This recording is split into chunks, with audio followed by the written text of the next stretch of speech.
Thanks, Sabine. Hello, everyone. I'm Hello. delighted and honored to host the first panel of Day 2 at Ananke's Women in Literature Festival 2023. My name is Aekta Kapoor. I'm the founder of Ishi magazine based in Delhi and the Peace Building Initiative South Asia Union. Today's discussion is titled Inclusive Feminism. Gender equity begins with boys and men. We're going to talk about how we need to include men in our quest for gender equality. Patriarchy harms people of all genders. By forcing people to conform to restrictive gender roles, we limit them from achieving their true potential, no matter what gender they are. Also, gender violence can only be solved from the root when we teach boys from a young age to be empathetic, humane, mindful, and to see all genders as equals, so that they don't grow into dysfunctional adults who feel entitled to women's bodies and who use violence to establish their power and are unfeeling about others' suffering. I'm honored to introduce our esteemed panelists today. Our first panelist is Sheema Kermani, a Bharatanatyam dancer, theatre practitioner, and a social activist. Hello, Sheema ji. Hello. Thank She's you. the founder. Yeah, she's the founder of Tehreek-e-Niswan Cultural Action Group and also the director, producer, and TV actor based in Karachi, Pakistan. She has been an advocate of culture, women's rights, and peace issues since the 1970s. But Gen Zs from the subcontinent would recognize her from the opening scene in Coke Studio music video, Pasuri, which has 550 million views on YouTube. Our second panelist is Sheena Chohan. Sheena is a film and television actor from Bollywood and a passionate human rights activist. She is the only Indian to have received the Hero Award at the Human Rights Summit at the United Nations in New York. Besides her work in films and web series, Sheena is using her visibility and voice to change lives and to lead transformation in the youth. Thanks, Sheena, for being here today. Thank you for having me. Next up, we have Smita Bharti, a Delhi-based social activist, writer, and theatre director. She's the executive director of Sakshi, an NGO that's working against sexual harassment and child sexual abuse in India. Smita is a recipient of the Global Civilian Honor, Karmavir Puruskar 2016 for social change, which was given by the International Confederation of NGOs along with the UN. She spearheads the Rakshan Project, which aims to deliver child sexual abuse awareness workshops in 40,000 colleges in India, reaching 4 million students. Our final panelist was meant to be Kiran Mandral, one of India's most popular novelists and one of our most sought after speakers at literature festivals. She has a dozen bestsellers to her credit, and she ran not only one of India's most popular parenting blogs, but had also written a lot of parenting books based on her own experiences. Unfortunately, she fell sick yesterday. She's been unwell, and so she can't join us today. But anyway, let me begin with Smita. Smita, as part of your Rakshan project at Sakshi, you have set out to educate the youth about child sexual abuse and how to prevent it. Now, people assume that only girls face child sexual abuse, but what has been your experience about the prevalence of CSA, as it's called, among boys? And who are the usual perpetrators, and how do these young children, these young boys deal with it? And how does this affect them as they grow into adults? Wow, thanks, Aekta. That's like a really loaded and almost like a 360-degree question that you're asking me. So let me just go from the very basics. Because child sexual abuse is a universal problem, and it affects millions of children across the world. Both boys and girls are vulnerable to sexual abuse. And children with disabilities are 3 times more likely to be abused compared with the non-disabled children. The statistics have shown us that it is so prevalent that while globally it is estimated that 1 out of 2 children aged between 2 to 17 years, they have experienced some form of violence each year. Almost 120 million girls are estimated to have suffered from some form of forced sexual contact before the age of 20. But in India, we need more reporting and more research. Our work in this area has clearly brought an understanding that both boys and girls are equally vulnerable. In fact, some of the stats say that it's 53% boys and 47% girls. But at the same time, I have to really say that extensive data on the prevalence of child sexual abuse in India specifically is still not available. 3 decades ago, in 1997, Sakshi had conducted a small survey with just 350 schoolgirls in New Delhi. And we had found that almost 63% had experienced sexual abuse by family members. And whatever data with regard to child sexual abuse was coming in at that time, like the study that was conducted by Rahi, by Tulir, by Ministry of WCD, and our own study, it has indicated that there is actually the vulnerability of all children, girls and boys, is alike. And but more than this, the most alarming trend that was visible and still is the taboo, that it is a fact that perpetrators are from within the trusted circles of the child. You know, they could be anyone. We have all this conversation when you're talking about stranger danger. I mean, I'm not negating that, but research has established that in over 70% cases, almost up to 90% cases, it is a person who's known to the child within the family: fathers, siblings, step-parents, grandparents, uncles, cousins, you know, teachers, caregivers. Now, so how do these boys deal with it? There is a lot of trauma. There's a lot of trauma that is there because, and as they grow up, so what is actually also happened is that they're unable to do disclosures. There are many reasons for the disclosure, right? Immediately, there is first of it is, I don't want to remember. I want to go into some kind of a denial. You know, I want to avoid feeling hurt. Okay, so you have that feeling of hurt inside you, and yet you not learned how to cope with it or deal with it, and then it manifests itself in your growing years in many other various ways in how you actually relate with the other people around you. You know, then the other fear for disclosure is about losing love, because the caregiver is a trusted person who's actually meted out that abuse to you. So you may have lost trust, but you may also fear losing the person you love, because that's still in that adult is somebody that you love. Now that is also kind of creating a very conflicted kind of a relating in your adult years with the person that you love, and yet you're unable to trust. There's not so much trust issues that are happening over there. Then there is shame and guilt, because as it is with anything related to our genitalia, we have so much, we don't give them a language. We give them just shame, language of shame, right? So how do I disclose about something without feeling ashamed, something to do with the abuse of my genitalia, related to my genitalia, without feeling a sense of shame? And then not being believed, you know, for fear of, I'm going to be blamed, it's my responsibility, I brought it on, I did some behaviors, and that is why I am responsible for what is happening, right? Now, all of these things, coupled with the kind of impact that sexual abuse has, which leads to anxiety, depression, eating disorders, post-traumatic stress, difficulty with coping, self-harm, suicidal thoughts, you know, all of these, if you bring them together into this cauldron of non-addressed, unregulated, dysfunctional cauldron of emotions, I would say, that you're growing up with, you know, patterns and grooves that you're growing up with, it has to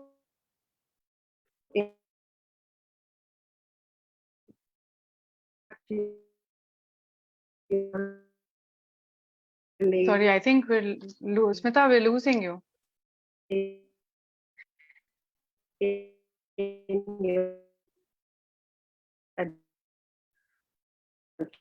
Life, because you have lost of relationship. What is getting hello? Yeah, Smita, we lost you for a minute. I think you'll have to just repeat that last line.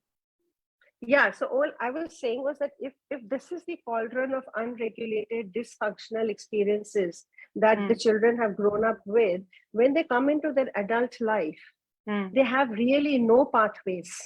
They have no regulated, functional pathways for building relationships, right?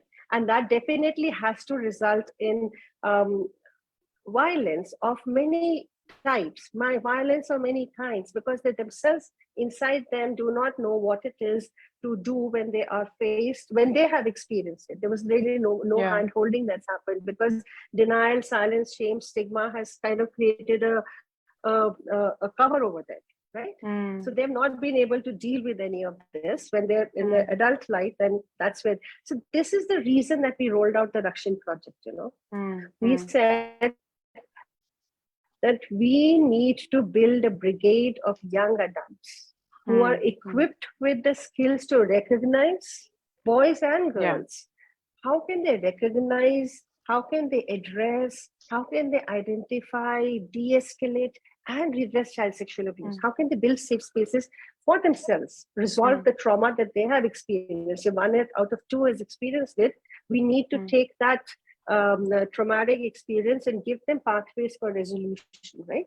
So how do they resolve it for themselves and also build safe spaces within the family?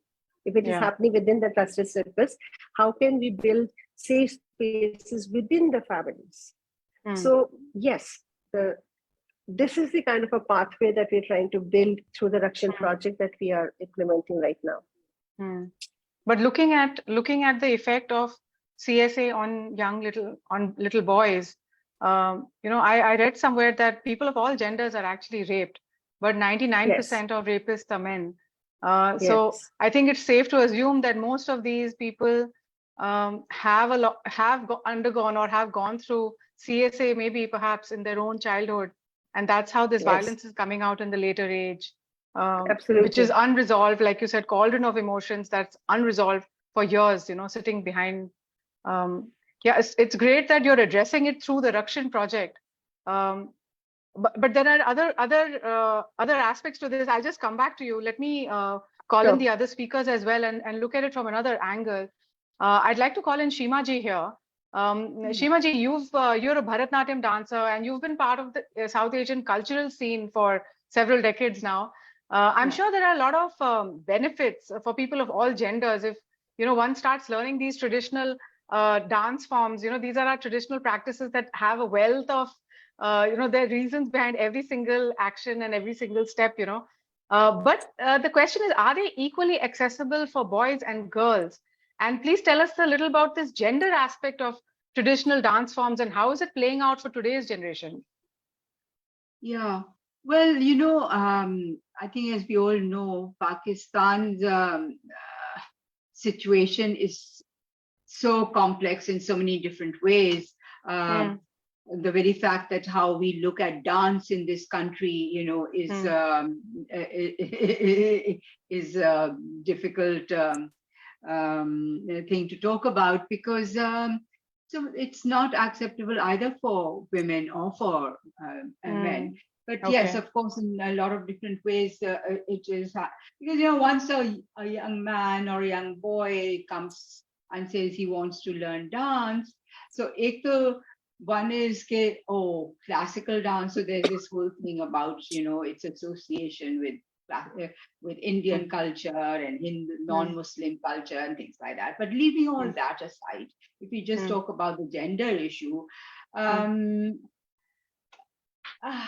It has been an international phenomenon, and I think men all over the world has faced it, but have now reached another stage in other parts of the world, especially in the West, and certain parts of the East have also accepted it.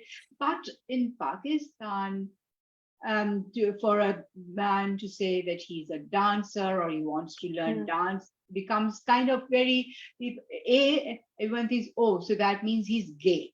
So that means he's, so he's pushed in a different category all of a sudden.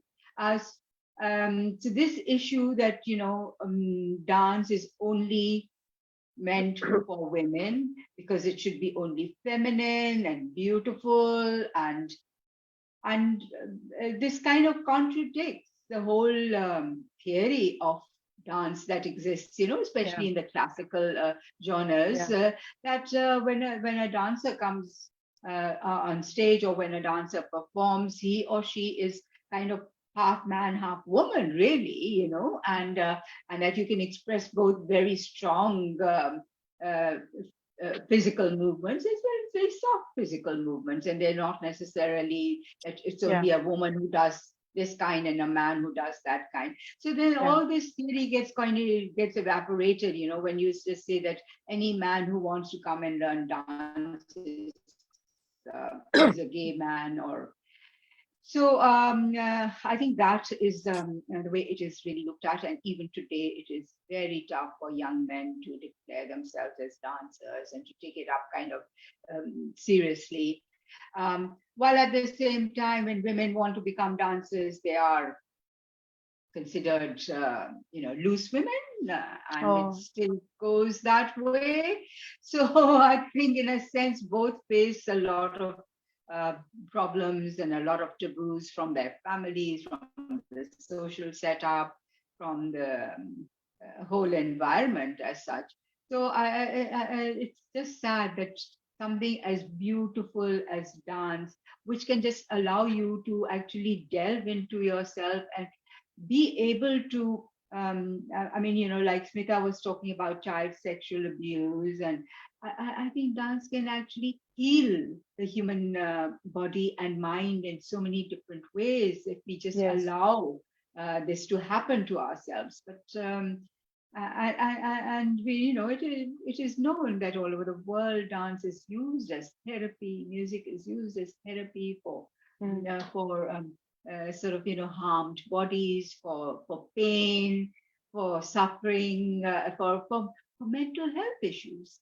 So a lot of young men who do come into dance here, I've noticed, have to first stand up there and say, no, I am a man. I'm not a homosexual, or I'm not gay, or and sometimes they are, but then and they have to now, and I think now things are changing, that now they are able to come out and let their sexuality be expressed and known. So I think it's a very sensitive stage for both boys and girls. Yeah, but I think denying, like you're saying, when we are denying certain aspects of sexuality to both men and women, we're damaging both. So there must be so many boys out there who would love to try dance, but it's not permitted. And again, we're putting them in these restrictive gender roles. Yeah, and so sometimes I have I just remember recently there was a young woman who was a mother, and her younger son used to come with her, and well, he was not so young either. He was about 7, 8, and he was. I could see that he's enjoying. She used to just bring him along, and he would sit there, and I could see that he's enjoying it. So one day I said to her and to him, I said, "Why tum kyun nahi karte ho? Tum bhi aa jao na." So he got up. He got up and he started dancing, and I later spoke to his mother. There's no harm in him if he learns. Let him learn. He might just find something that he loves to do or enjoys to do, and then see where it takes him. You don't have to make decisions about, how people want to make decisions about, oh no, this is what he must do and this is what he has to do. And he, for almost a year, this little boy learned to dance, and he was doing so well. And I feel that he could actually have turned into a good performer if they had allowed him. But then, this whole question of the fathers coming in and saying, what? My son is going to become a dancer? This is so unmanly. This is so, I don't know. Yeah. And they took him away. I think that's another aspect, that the feminine is considered the lower and the masculine is considered. You see, so in every higher. way, the feminine is looked down upon in every way, whatever it is. But why should dance be just considered feminine? It is not actually. If you really look into it, it's not. And some of the best gurus of dance all over the world, and choreographers in the West as well, and dancers have been men, and since whenever, So to divide things on the basis of the sex, I think is just so pathetic, and that's where we get warped, and perversions set in because of all of that, because you can't define. It's like, it's exactly the same way as we define dance. So this is Hindu dance and this is Muslim dance. Like we've been saying since so long, you can't do this. these you can't define through religion, music and dance and art, and say this is Hindu art and this is Muslim. It's a person who can be a Hindu or the Muslim. Yeah.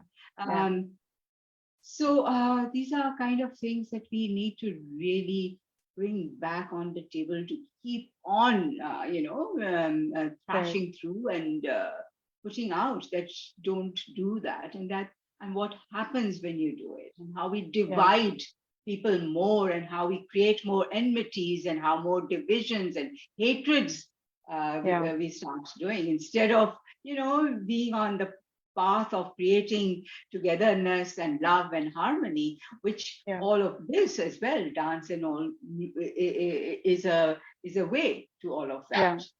Yeah. And our third panelist also is a performer in that sense. So I'll bring her in here at this point. Sheena is, she herself is a performer, but her work with this international NGO, she works as a human rights activist, and they are trying to educate youth around the world about the UN's SDGs. And one of the principles is gender equality. So Sheena, tell us from your experience, you have been educating the youth. What do you think is lacking in the current education that these young people are receiving, from their schools, from their environments, but that is perpetuating patriarchy and sexism? And do you think that the activism and awareness workshops, are they going to be enough, or do we need something more for social change? Right. I think it's about, personally for me, I think it's about awareness of basic rights and equality.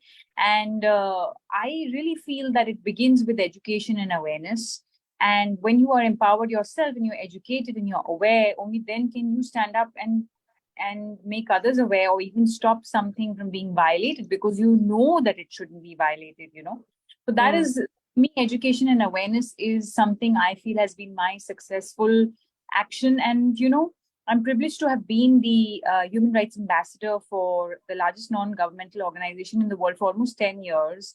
And even when I went to the United Nations and I spoke, my plea was, let's make human rights mandatory in schools all across Asia, South Asia, because I really believe that when you educate a boy, when you educate a girl, make them aware at the level of where they are when they're young, and you make them aware of what their basic rights are, about equality, then they grow up to be more educated and aware, and then they can implement that. They know what is, like, honestly, I didn't know what my 30 rights were.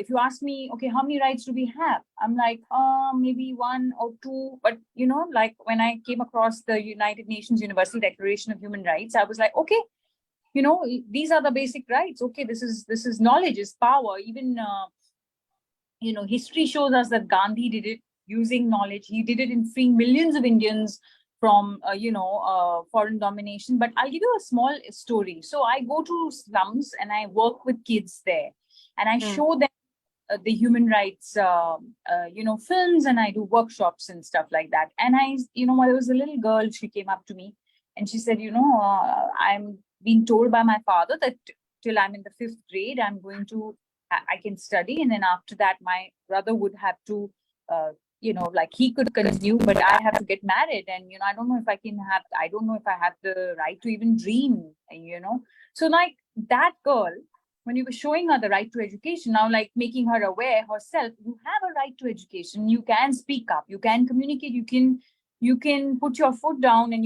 so it was empowering her. And then she said, oh, okay, I do have, and you should have seen her eyes sparkle and light up.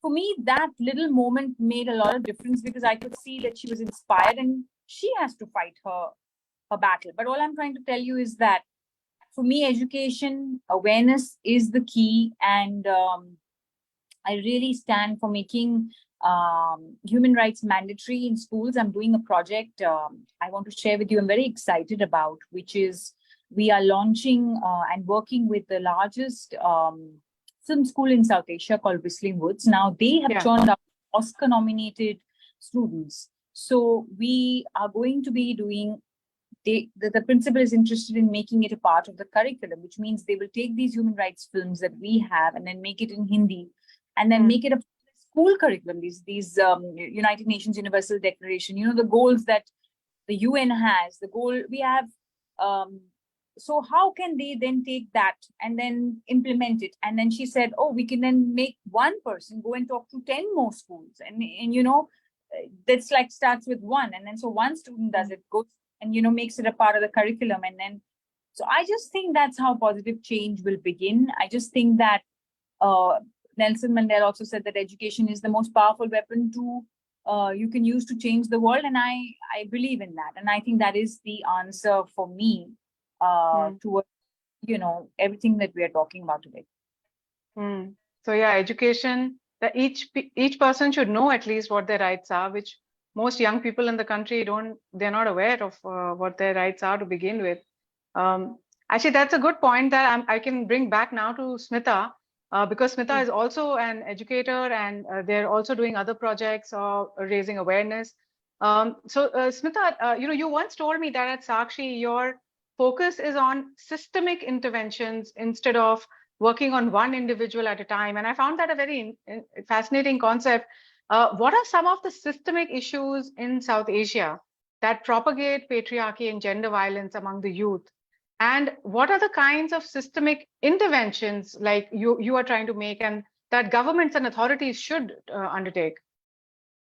Thanks, Aekta. So across South Asia, and I wouldn't just limit it to India, so across the region, the patriarchal structure of the society is really the root cause of all gender discriminatory norms, whether it's at the individual, whether it's the relational, or whether it's at an institutional level. You know, inequality and violence, it's sustained and perpetuated through systemic gendering processes. We just heard Sheema talk about it. Even in something like arts, we heard Sheena talk about this, right?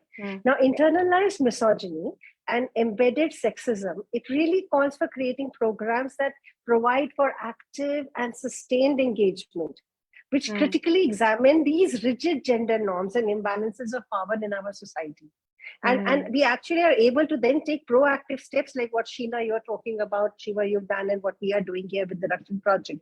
Because the impetus should be, how is it that we can create public awareness on already existing laws, policies, services of the government at the grassroots level? How do we reach it to the last mile? You know? So which is very important for partnerships of civil society, NGOs, government authorities, other stakeholders like the education institutions that you're talking about, Sheena, law enforcement agencies, child protection services. I mean, how do we all come together with a common goal to impact and drive systemic change? You know, because a case in point is, let's say, the Russian project, wherein we have partnered with the Ministry of Youth Affairs and Sports to prevent child sexual abuse within the families. You know? So we have it's not a very large number, but we've reached out to about 37,000 National Service Scheme volunteers. I would say 37,000 families across 169 districts of India over the last 3 years.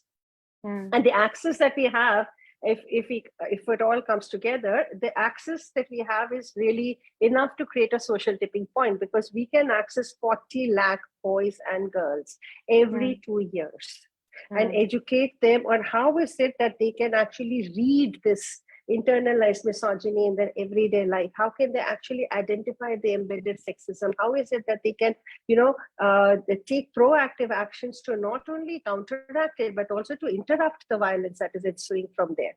You know? So from the very beginning, Sakshi's focus, like you said, has been on systemic intervention instead of working on one individual, because it is primarily because we believe that individuals are embedded in our social context. We are all influenced by a variety of factors that work together as a system, such as family, friends, class, social, economic class, environment at home, society at large, you know.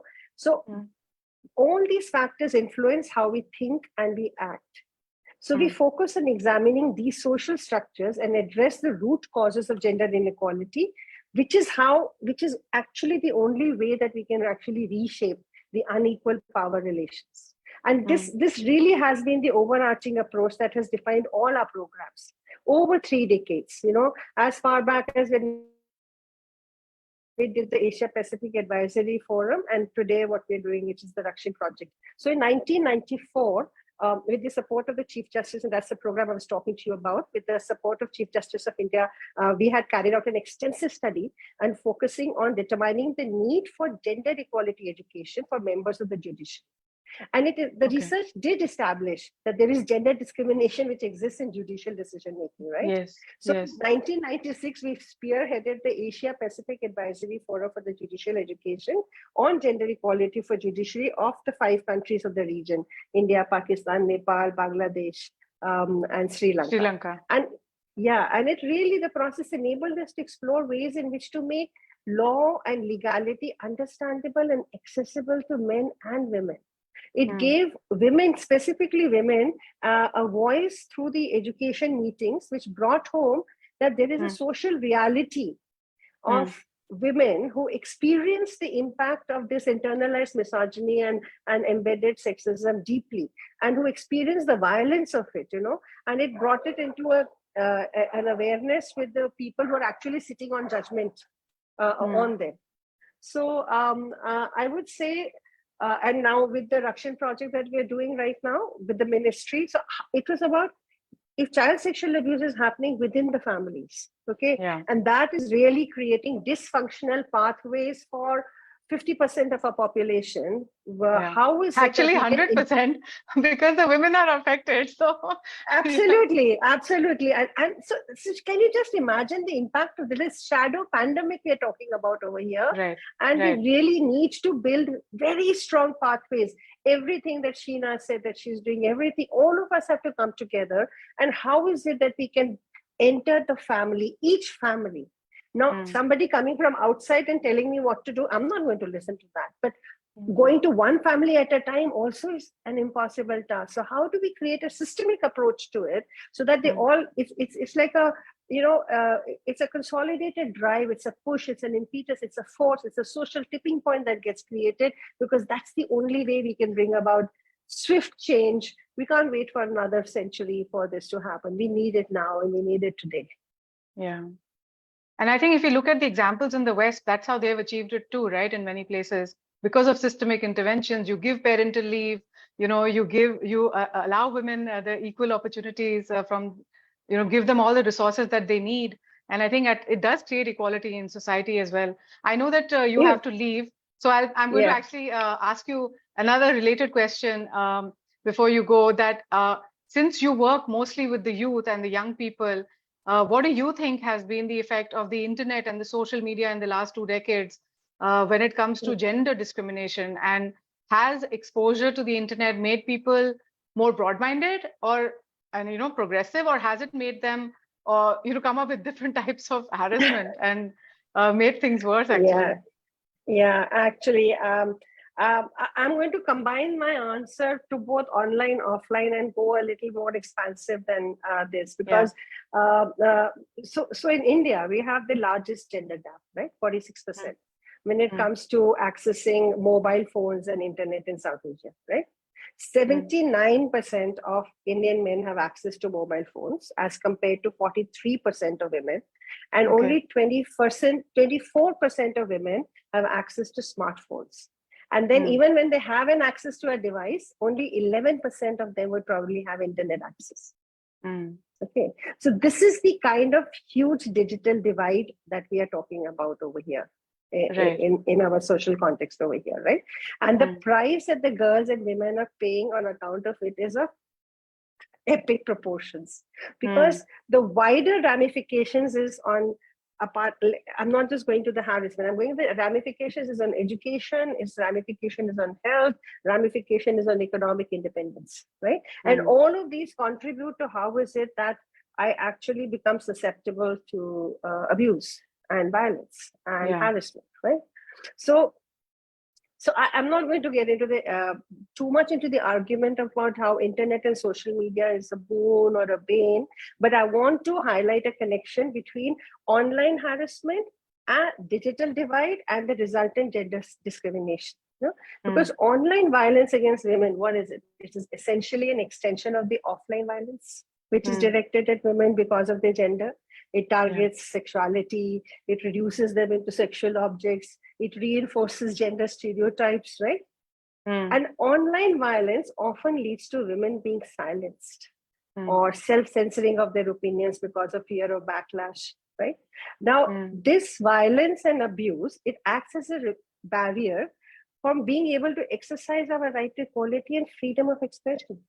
It acts as a justification to deny that digital access to women and leads to further discrimination. So already there is a digital divide. And now all of this thing which is happening in the social context becomes a further reason for that, right? Yeah. Now, anonymity in the cyberspace, it has made it very increasingly easy, right, to harass people. And in a lot of cases, we see that the user behind such a handle is a young person. That is what is most scary.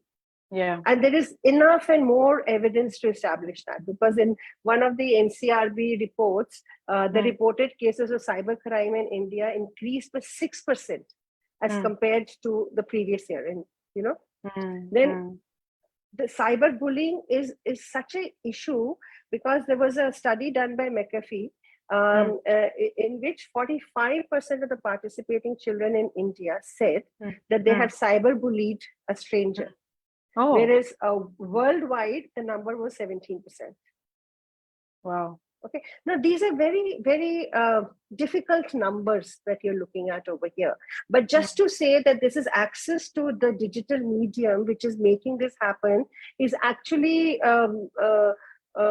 looking at the symptoms, not really going into where it is coming from. And that is why I wanted to establish the whole context of it about, we have to, this needs to get addressed, but just this is not the thing that needs to be addressed first. We have to go to the root causes. Where is it coming from? Where is it in the offline life, my experience, my life experience? Because I'll tell you something, Aekta, if I have been through child sexual abuse, and I keep coming back because that's where it all begins.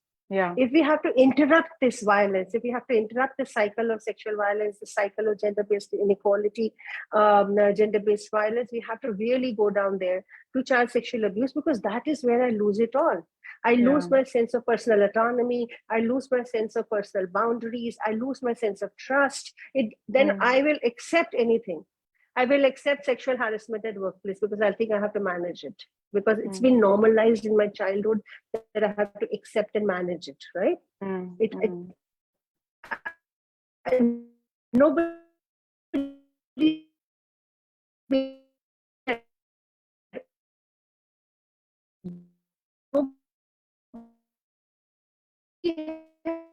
Sorry, I don't know if that's accountable. We lost you for a bit again.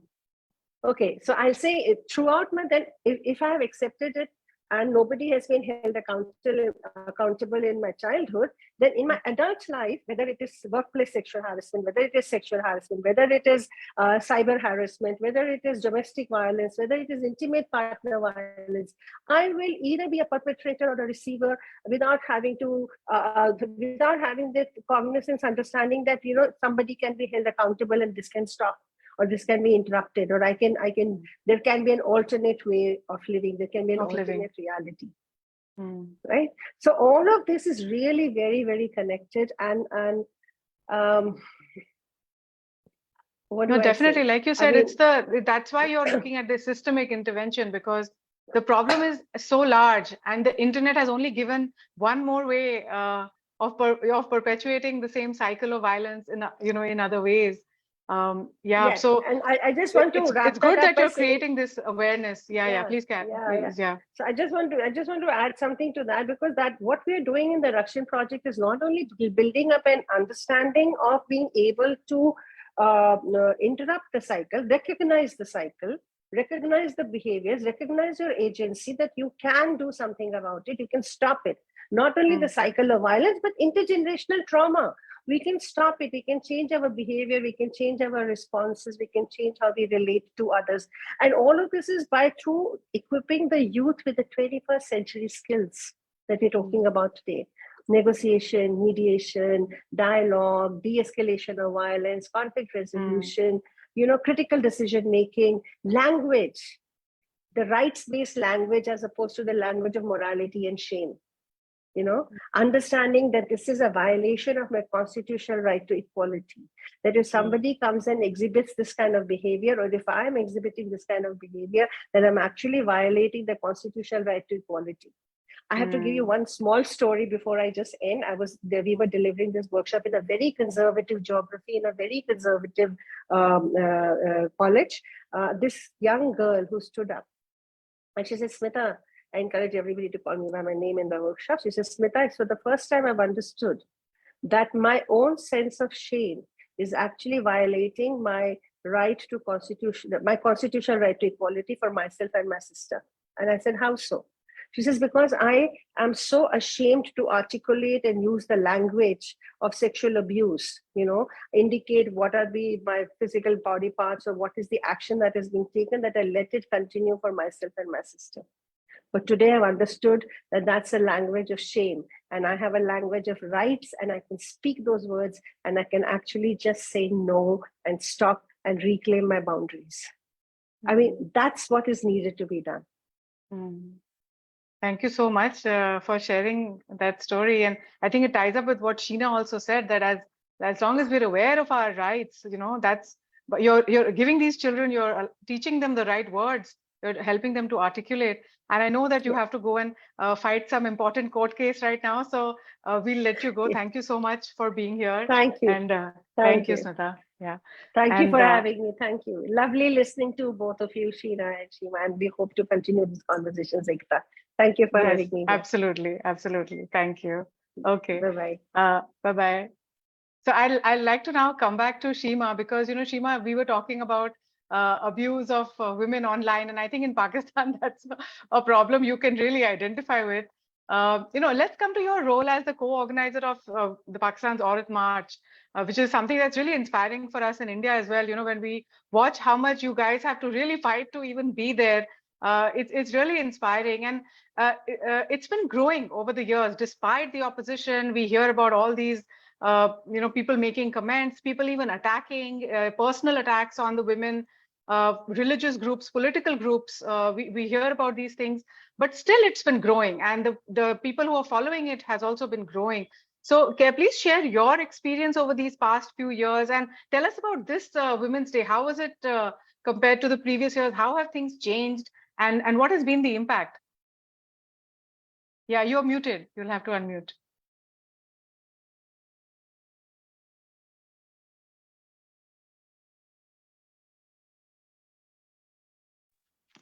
Can you hear me now? Yeah. So, I connecting to what we've been talking about previously with what Smita was saying. This whole the Aurat March movement, we call it a movement in a sense, started with the international Me Too movement coming forward. When women just felt that we've had enough and now we must speak out. And so, that is the time when we in Pakistan also, especially, it started in Karachi. So we got together and said that we as women here who have to now come out and say that we've had enough and we're not going to take this anymore. It's just been going on and on. So that is how it was initiated. And some of the earliest speakers at the first Aurat March were women. And in fact, there was this very famous case that we had all taken up and were part of, where a woman, a professor at the Karachi University, was harassed by a male colleague who was actually a very well-known and so-called respected poet of Pakistan. And we took the case up, and she was one of our main speakers at the first Aurat March. And it was such a powerful moment, when she stood up and said that this is what happened to me, and that when I spoke out, nobody believed me. There was constant. So I think when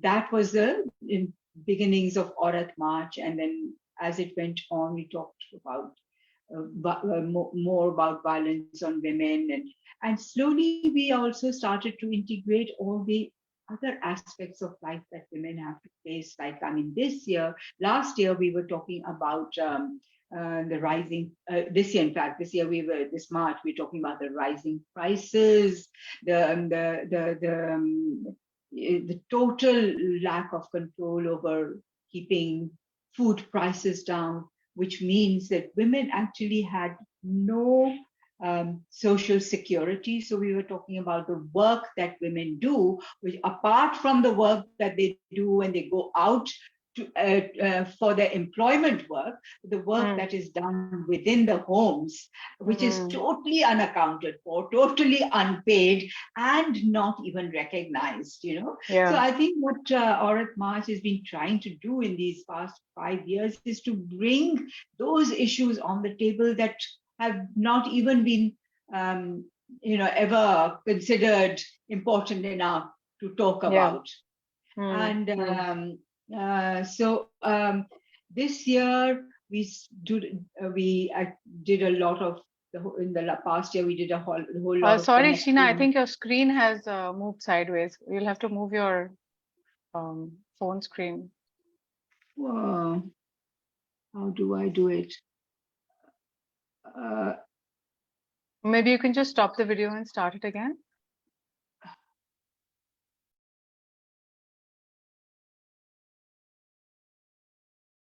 Okay, I think Sheema ji has left the room.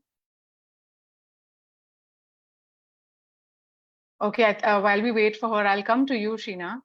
You know, it's an interesting topic that we're talking about now, about you know, women's rights and how women are now starting to speak up. And I think one of the important things that you have been a witness, because you've been in the entertainment industry for so long, and of yourself a human rights activist, is the India's Me Too movement, which actually started in 2018 with women in cinema and media going public about testimonies of having been sexually harassed by powerful men. And you know, you've had actually an insider's view on this. So tell us, you know, has this Me Too movement brought about any change in the system, in the entertainment industry? And do you see men in positions of power, are they being more careful? Are they being more aware? And have things become better for young women who have joined the industry since then? That's a really good question, Aekta. Especially, I think I really think it's such a wonderful movement. This Me Too movement is such a wonderful movement. And, you know, if I speak primarily, specifically of my fraternity and my role as an actor, I became an actor at a point where things were becoming very corporate. But I have to say that there's definitely a change that I observe with the Me Too movement, that I could say before and after it's becoming, for sure, more professional now. So yes, I see changes in the work environment post Me Too, where, you know, I think the number one change is that women, you know, women have become also more aware that they have the right, because you have a Me Too movement where now they have actually formed a body, even in Bombay, in India, where you can go and speak up, and they are creating specific, like a system. We were coming back to the whole point of a system. So they have created a system after Me Too movement where the women and the industry have got together, where if there is any such incidents, you can go and actually complain, you can stand up, you can speak up, and you have somebody protecting you and saying we're there with you. Because a lot of the stories, when I was listening to the other speakers, they were talking about nobody listened to her, nobody was giving her a ear, because they don't want to look at it, they don't want to confront it, you know, they don't want to see what is existing, you know. It's just it's just a mechanism. So I think every corporate office now, even otherwise, has CCTV cameras, for example. There are certain policies and rules that the Me Too movement has created as unions in the Bollywood, or so to say the film fraternity, which are there as rights, as so to say policies which you can stand up and speak up against, and if they are violated, you can do something about it, which is great. I think it's fantastic. I think it's a committee where a committee is now in place where women can approach, they can speak up. So that's one of the big changes. Secondly, as I said, professionalism has come in. And I think for too long now, I think in every part of the world, women have been disrespected, you know, and not respected, I mean, either physically or emotionally. So I think that primarily one thing I do believe in, and I want to say this, is that it's really the responsibility of women knowing that they have a right to speak up. They have a safe space now. They know that they do not have to adhere or encourage the abuse by how? By speaking up, by knowing that they have a right to not, have to go through this, so to say, sexual abuse or this evil, the social evil, because it's an exploitation. And, secondly, I really think it's a responsibility of every woman how she carries herself with dignity and doesn't even, it's two ways. So it's how you are presenting yourself and putting yourself across to the industry where you do not encourage such a thing. And if you see something, you speak up and you stop it there and then. That's the handling to it. You don't allow it to perpetuate and carry on. But how do you do that? When you yourself are empowered and you have the confidence. And I think the Me Too movement has given women that confidence that we are there, the committee there, but eventually it just comes down to individual responsibility, knowing your rights, knowing you can speak up, having a safe space to speak up, and standing up, standing up when you see something not correct and handling it immediately. Yeah, I think Sheema ji is also back now. And that's an interesting point, actually, you brought up that on one hand, the system is such that women don't feel empowered to speak up and they don't feel confident enough to speak up. So do we start with the system or do we start with the individual's empowerment? Like, do we, it's like the chicken and the egg situation. And I think ultimately we'll have to do both, like organizations like the Sakshi project, Smita's NGO, they're trying to do it at a systemic level. And I think in your work, you're trying to do it more at the individual level. And I think that's what we need. We need the action coming from both ends. Yeah, there have to be systemic changes. Yeah. Yes, I think you are a very, Aekta, I think personally, I've known you for a long time now. You are a very good spearheader of bringing voices together, bringing dialogue into society, putting forward. People like you need to come forward and bring. See, we have to come and unite together. The voices have to unite together. And I think it's because of people like you. And we all have to kind of come together. United we stand, it's like divided we fall. So the more we are united and through dialogue, we can bring about a change. And there's something can be done about it. And change begins with each individual and then coming together as a team, as a group, to bring about that movement. So well done to you as well. Thanks. But let's come back to Sheema ji. I mean, what they have achieved in Pakistan now with the movement growing beyond Karachi, it's gone to Lahore and Islamabad, and now it's growing. Yeah, so you were telling us about that. So please continue. You'll have to unmute yourself. I think when you join back, it mutes you by default.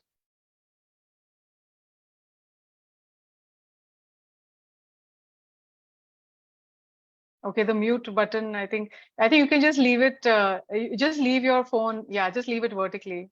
Yeah, if that's easier. Is that, can you hear me now? Yeah, we can hear you. Yeah, we can hear you and I can see you as well. Yeah, just leave it vertically. Yeah. I can't see you. I don't know what is happening to it. So I don't know what the picture is. I'm seeing you and I'm not seeing myself.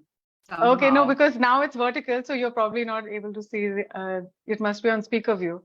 But it's all right. Yeah, you're on the. It's okay. Yeah, it's okay for us. I'm okay.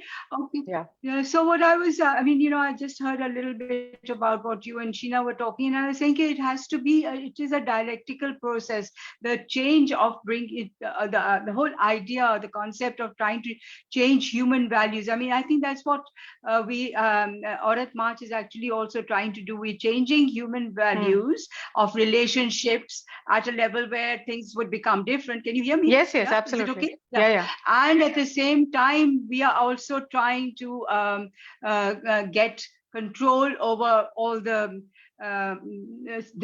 way the system oppresses women and the marginalized, and not just the laws, but the social and cultural values that are placed on us and our lives.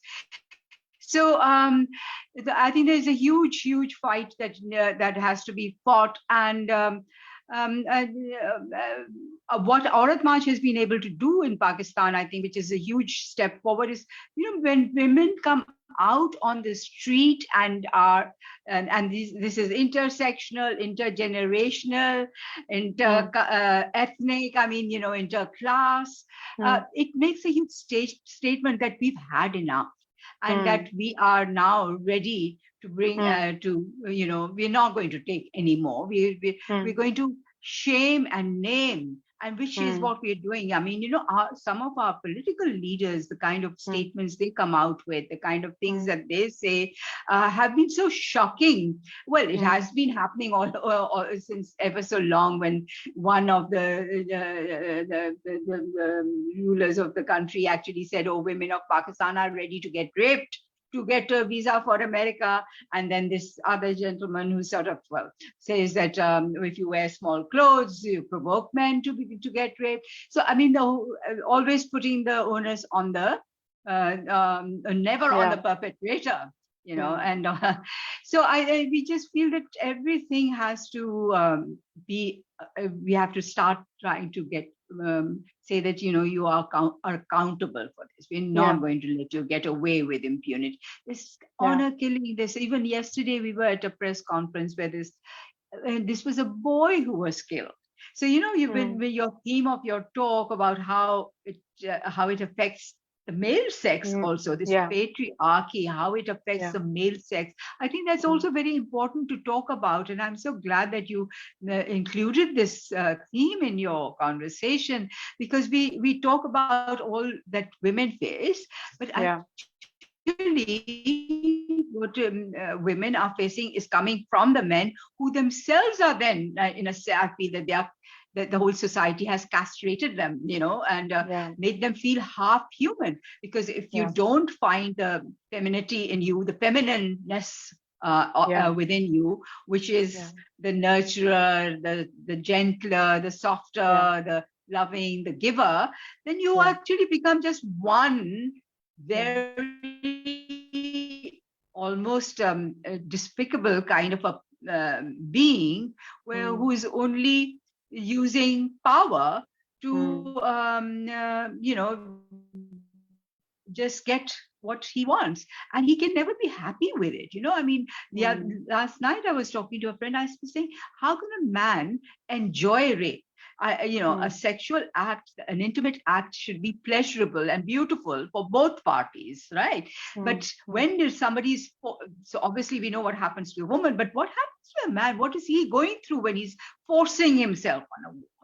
So I think he's kind of, brutalizing himself more and more. I think that is what is sad about society, that we brutalize our boys right from the very young age. You must not cry, you must not shed tears, and then the way our society, especially let's talk about the South Asian society, how strongly militarized we are in our terminologies, not just in the fact that we see all these weapons around us. I mean, we go in Pakistan, at least, you go out on the road and you see a huge SUV with 4 men sitting there with Kalashnikovs pointing towards you, as you are as if you are the one, the enemy, and you're just an ordinary person going on the road, but you're facing these guns pointing towards you. So the whole society is militarized and brutalized, and then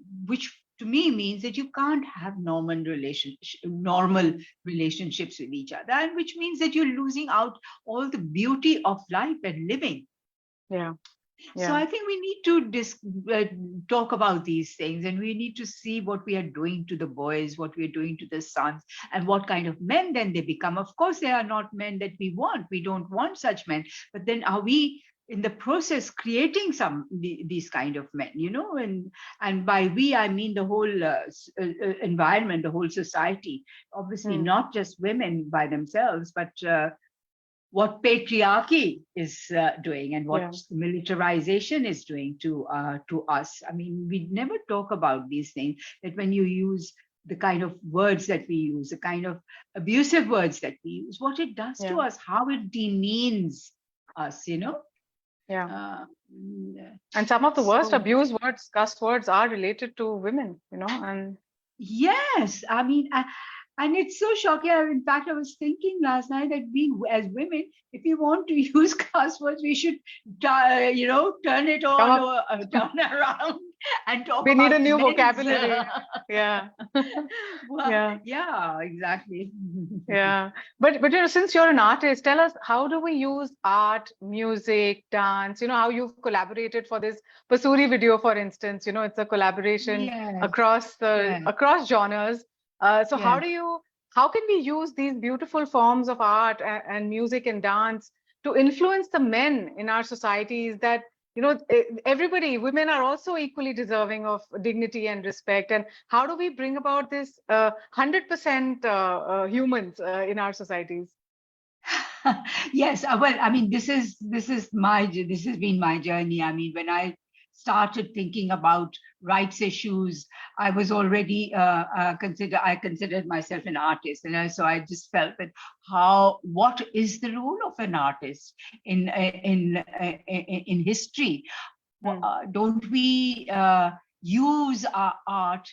Can't we and shouldn't we be using our art in a more meaningful way, rather than just that, oh, we are making interesting images, or we're creating beauty? And no, we are actually reflecting. We are a mirror. We are actually reflecting our society, and at the same time, we are also projecting our dreams and our aspirations for a society where everyone can find justice, and become better human beings. And I've constantly gone back to this theme that, the arts, in a sense, if you look at it mythically, and the myths surrounding the arts, is that they were brought in to create better human beings, and for us to move away from the aggressions in our lives to more peace-loving people. So I think, and the impact that that a work of art, whatever creation it is, whether it's a film, whether it's theater or dance, the impact that it leaves on you, it's a combination of the emotional and the intellectual, as well as a sensual experience. It's such an incredible experience that it does touch you and move you, and that's when you start thinking. And that's when you start hoping and looking for alternatives to create better societies. So I think arts definitely brings people together, bounds us together, breaks the boundaries. When you get together and you sing a song, and you find two other people who are ready to join you in that song because they've also heard it, and they can relate to it. So that brings us together immediately. So this is how culturally, especially, I mean, all of us who South Asians and Indians and Pakistanis all the more so, and of course Bengalis, any song that we sing, that you'll find when you're sitting with others, that they'll start singing it together. I mean, like when I just mentioned, when we had a meeting at Kartarpur, we ended on singing songs together. And that gave us, and when you do that singing, and we danced also, because I was there, and of course when there's somebody singing, I will get up and start dancing. So it all creates such positive energies, and which are so infectious. That's the best part. These energies are so infectious that everyone feels happy, and and the energy that is coming out is of joy and happiness and harmony and togetherness and love and peace. And so that is, I think, what I want to see in it, in personal experiences all the time. Yeah. And I can see Sheena nodding her head, because I think a lot of what you've said is something that she can relate with as an artist herself. Yeah. And also, you talked about militarization. That actually leads me to my final question for Sheena, because we're almost at the end of the session. So Sheena, coming to movies, coming to the way things are depicted in movies, we have, there's always this impression that, movies that are made for targeting male viewers, they need to have more violence, and the women serve only as props to the hero, and their only job is to look good and to dance and whatever. There's this whole idea of a certain kind of male gaze that has to be pandered to. But do you think that now, with things have changed, and we've got OTT. We've got a different kind of movies that have been coming out. First of all, like she was talking about how militarization affects men and it denies them this one aspect of their humanity. Tell us how the entertainment industry also has the power to influence young men and boys. And do you think now with these new movies, new kinds of series coming, do you think we are becoming more gender sensitive and more progressive, or is it like still too slow? I think it's a very good question, Aekta, because I think men in most societies were seen as and are still seen as breadwinners, and while the role of the women was just restricted to being a homemaker and a good mother, I think this also applies to women in a highly patriarchal kind of society, especially in India. As societies, I think, have entered more the world of modernization. The role of women it's really changed dramatically. Now, coming to media has played an important role in the modernization of these societies, I think hugely. And it has a very powerful effect and influence on society, and it's greatly affected the image of women in today's modern world. So I've also seen that a number of kind of researches that have been done on the role of women in different societies you can see that there is the way women are looked up at and the way they are perceived as is changing, definitely changing. However, little has been said, and about the role of women being portrayed in films. I would say it is shifting over the last decades, and I think the impact it has on society in general has shifted a lot. I would say that over past decades, Indian cinema has witnessed a significant transformation in the way women are portrayed, definitely, through the films, through the web series. I think contemporary films and series today portray women as more independent, more confident. I would say there is a sense of a career-orientedness that is there. I think the fast-changing role of women being portrayed in Indian cinema is coming out. You see many more women like Vidya Balan. You see the kind of films that are coming out, the kind of, the representation of women in Bollywood films and web series is much more focused on women being more empowered and independent. So I think the aim is to kind of link the changing character played by women in films and web series with the emerging status of women in India, as I definitely think that film and art are a very powerful reflection of changes in the social structure, hugely. I think art has art and films really have a huge impact on society. So definitely there's a change. Myself, I can say that through the roles that I've played, I didn't expect probably 3-4 years back, when I started my career, I did it with my first film was with Mammootty in the South, and I was his wife. And then gradually the roles that I have been getting, like this year, I have 4 releases coming up. One release just come out, which is a comedy drama, is completely based on a woman who is stuck in a relationship with another man where she's not happy. She knows she shouldn't be. It's a comedy, so it's interesting, the take on it. But she's stuck in it because, she's her own self-esteem or whatever. And then the comedy that comes through this dysfunctional relationship, but it's a lot focused on the woman. That's a comedy drama. I'm giving you an example of the kind of roles because we're talking about women-oriented. And then Kajol, this next series, which is coming out in about 2 months, where I play opposite Kajol in The Good Wife, is just about it's about the star Kajol and how she is leading the series, and I love Kajol. She's so bindas and iconic and empowered. Then I have another film I beautifully just finished shooting, which is actually a very historic Indian biopic where I play the wife of Sant Tukaram. She's a very fierce woman, very determined, and I had a very, it was a challenging role to play. So, and then the 4th film that's coming out is called Justice, where we have 3 women in 3 lead roles in 3 different stories. So there you go. I mean, you asked me, and I just out of the back of my head, if I look at my trajectory, these 4 films series coming out this year are very much women-oriented, very empowering roles. Luckily, I'm attracting that as well. So yeah, touch wood, yes, to many more. It's just the beginning. And I hope Oh, that this is also impacting wonderful. the men, I hope this is impacting the male viewers to see women as holistic beings, and they don't just have this one side of them to look pretty and to sort of be the supporting role, but to see them as individuals in their own right. And I think that's very important. Representation is so important. Yes. And both of you, Sheema ji, would you like to add any last words before we shut the session? Yeah, well, I got parts of what she was saying, and I'm very happy for her and very happy that there's such work coming out in India. But I also would like to sort of acknowledge that what internationally all the big female stars are constantly complaining that this age issue that there's the men, the heroes can be 65, 70 and still be heroes, but women after 45 are just kind of not wanted on the screen, really. As if to say that women, once they're old, they should be not there anymore.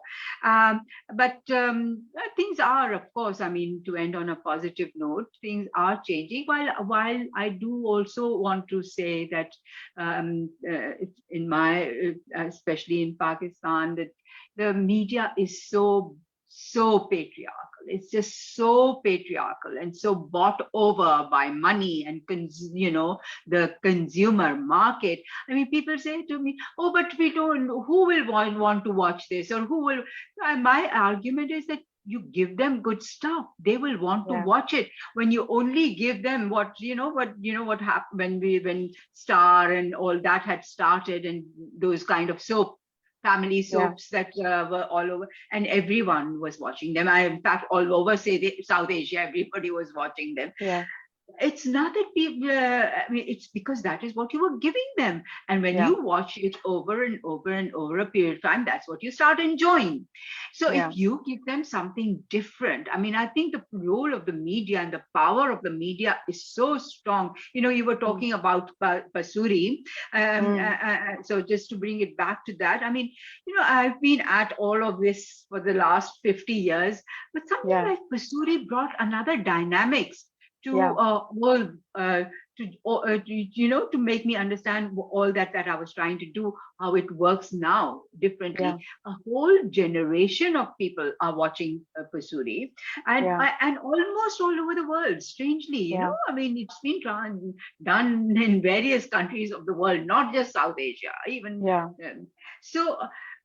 But what it has done for me, and not just for me because I'm so interested in dance, but it's done for dance in Pakistan, it has created a little bit more curiosity about so this woman dancer, what kind of dancer, and what is dance, and what kind of dance, all those questions come about, which I think is wonderful. So I'm so very glad. I was so weary of and scared of taking this project on, but I'm just so happy that I did it precisely for this reason. And this song is like, it's such a super hit. It's like, and I listen to it so much, myself. I just love it. I love this. I mean, the whole way everything comes together. It's the intergenerational. It's it's got this cross regional vibe to it that people of all parts of Asia can actually enjoy that. So Aekta, what is important to remember is that how powerful this medium is. Right. It's so many. I mean, I've got calls from all over the world, and people who I don't even know turn around and talk about. So it is so effective. That is what we must understand. And so how we can,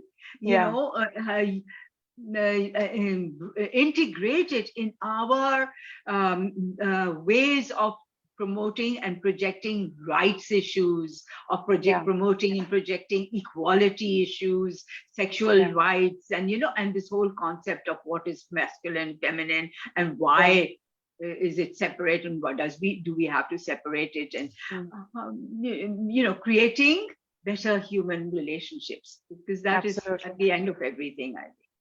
Absolutely. And we all do what we can in whatever means we can to make this world a better place. Thank you so much.